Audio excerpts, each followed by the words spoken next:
Hey, what's going on YouTube? It's Caleb. Just doing a little bit more work on my garden I got going on.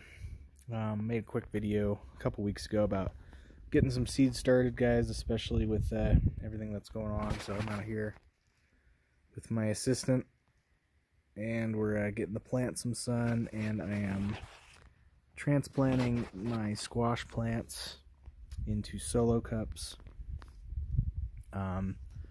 I watched a video by Dr. Taryn Lupo, and he gave a couple little cool tricks on how to easily turn these solo cups into bigger transplanting pots.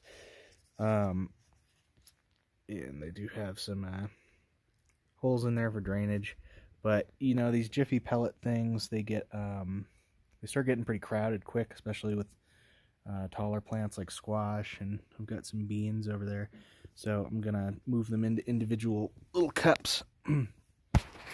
But on Dr. Lupo's video, what he did is he took like 4 or 5 of them at a time, and he used a soldering iron, like a hot soldering iron.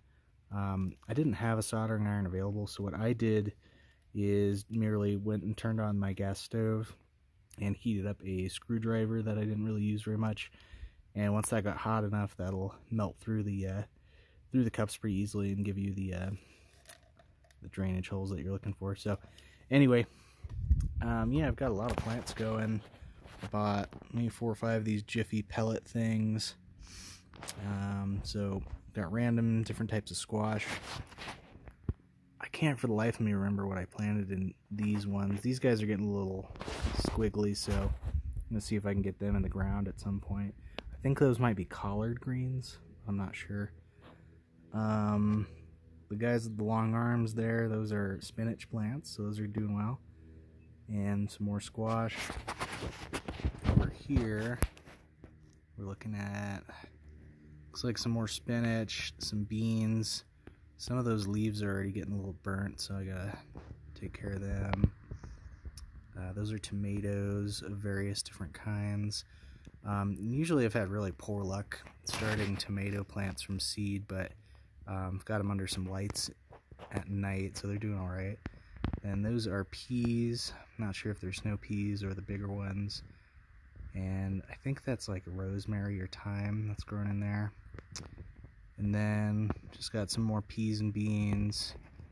And again, not really sure what I put in there. I should have labeled them, but I'll figure it out as they get bigger. And then I was actually able to buy some tomato starts from the local greenhouse. But due to the pandemic we're going through, I wasn't actually able to go in to the greenhouse. I had to call them and order it over the phone. They brought it out, but I just got one of whatever they had. So those are definitely the better, easier way to go for tomatoes, especially out here in Colorado. It's just, the season's kind of short, so it's hard to get them started from seed. But I'm hoping if I can keep these guys healthy and not too spindly, that they'll turn into pretty good sized plants as well. So anyway, I just want to do a little update on that and keep tuning in, and we'll see how the garden goes.